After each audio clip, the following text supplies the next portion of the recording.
I gotta be honest, guys, I've been having a lot of fun with LORCANA lately. If you've seen my one video I posted on my main channel, I was using Ruby Amethyst and that control deck was absolutely insane, but I think I found one of the best speedrunning decks in the entire game. I made a variation of the Amber Emerald deck where you basically just spam the board with high questing characters, and like this guy is on the purple red control that I said was so OP.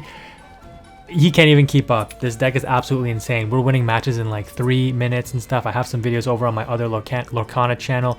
By the way, make sure you check the description and head over there and subscribe if you're interested in this game. If you think I should be doing some tutorials on like how to play some of the basic mechanics, let me know.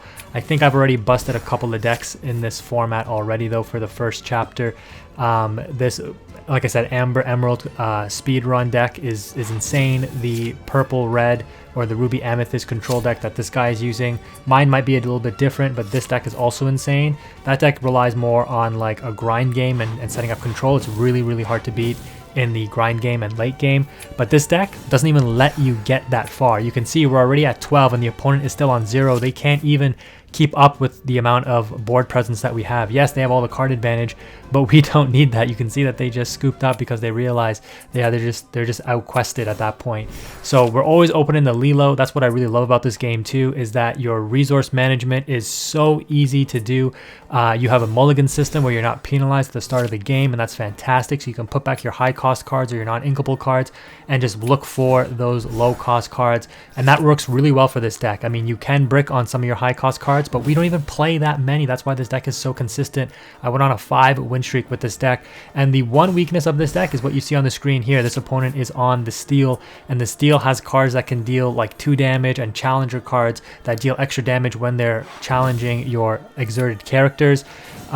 Because we're like so low on the power scale, because we care about quest power, and that's where these characters excel, we can easily be challenged and banished, or our monsters can get like fire the cannons or grab your sword, which does 2 damage to all characters, and we would lose our whole board. But the opponent does need the resources to do that, and if we can get enough power through, like quest power through, before turn 5, and that's exactly what we're about to do here, we can definitely just power through any kind of disruption. You're going to see here some of the synergy with the deck evolving, basically lower level Stitch into the Rockstar Stitch, and this quests for 3 and also gives me draw power when I play low level characters. I go for an odd play here. Instead of questing, you can see we're tied on quest power. I'm actually going to go for board presence, because this opponent, I noticed, is actually keeping up with me in terms of lack of card advantage, because they're trying so hard just to stay relevant with me in terms of quest power. So I'm like, you know what, if you want to play that card advantage game, I can definitely do that. The Stitch is going to draw 1 because I play a low cost character, so we gain some card advantage there. And I think I'm just going to go ahead and quest with the Stitch for 3. This is where we start to build up advantage. We double play. In addition to the 1 drop, we also drop the cat, which is absolutely insane. Now we're just on Genie, but we've got 5 ink. If we draw 1 more ink, we're going to be able to play that Genie and basically put the opponent behind a turn. And this is what this deck does. It's not a resource based deck, which is really weird for me to play. There's the grab your swords, by the way. That card, you can see, wiped my board, pretty much did 2 damage to my cat. But yeah, I usually, as you guys know, love control decks, love having that draw power, that resource game. And this is a real, I guess, breath of fresh air to a certain extent. You can see me thinking here, do I want to ink this and play the Genie?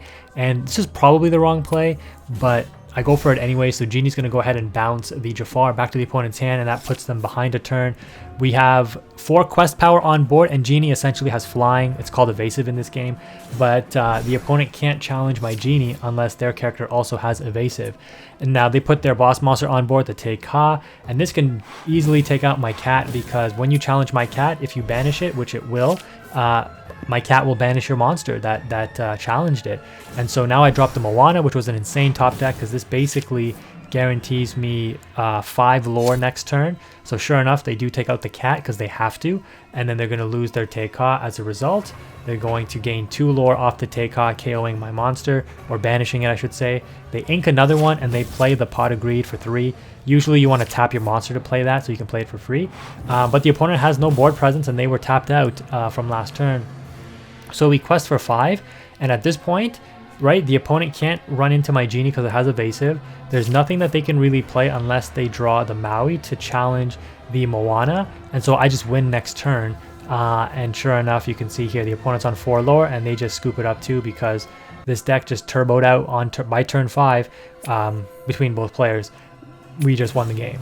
So once again, starting off with the Lilo, very, very strong opening. Again, the mulligan system in this game is so nice. You can put back all 7 if you wanted to, and then you draw your cards, and then you shuffle the cards that you were going to put back into your deck. So it makes it so that you're not shuffling the cards back and then drawing the same ones. It's really nice so that you always have a playable hand. If you guys know, with Yu-Gi-Oh, half of the reason you get frustrated at that game is because you brick, right? Well, this game, it's very, very unlikely to brick. They really thought this through, and I really like it for that factor. So yeah, we can see the advantage we've built up here already. Now, I've played against this deck with my red-purple deck, and there's certain ways that you have to build the red-purple deck to combat this deck. And I've beaten this deck because I built my deck differently than some of these other people here. But you can see here we're about to load up on the quest power, and then we're going to drop the Simba to protect. Bodyguard's ability basically means that you can't challenge anything except for Simba until and then once Simba's off the field, then you can challenge other things. And everything that you summon in this game has summoning sickness, or they call it ink drying, so you can't use it right away. So the Gaston that they just played, they have to wait, which means that only the Gaston they played last turn can challenge my Simba. And you can see here, we're about to go off, and I'm like, you know what? I think I just keep questing. I don't even wait. I'm not afraid of the Gaston. Yes, it might take out one of my Lilos, but I'm gonna put them on, you better have the out, basically. I don't know what they could really have in this point because they're only on 4 ink. Yeah, there's no removal spells in purple red until you basically get up to 5. You can play a Rafiki, but that won't do much because that Stitch is going to go in, and we have the Rapunzel in hand. The opponent is going to play Broom and put back the Gaston from their discard pile into the deck, and then play another Broom and then take out one of the Lilos. That's fine. We have 5 quest power on board, so we can go straight up to 19 if we wanted to. And I'm thinking about it, and I only quest with the Stitch because I want them to actually take out the Stitch, and then I'll just quest for game next turn with the Lilo. In hindsight, this is probably a mistake because if they draw Dragonfire here, I do lose my board presence. So I should have quested with the Stitch as well, but I opted just to keep it on board. And yeah, the opponent ends up playing their Maui. That's all they can do, and then that's nothing. Yeah, because we're gonna win next turn with the 4 quest power we have on board to go to 20, so they give up, and that's basically the essence of the deck. You just speed run to victory, and so we went on like a 5-win streak or something. But hopefully you enjoyed those videos, guys. Again, check out the channel down below. Let me know what you think. Thank you again for watching. Quantum is out.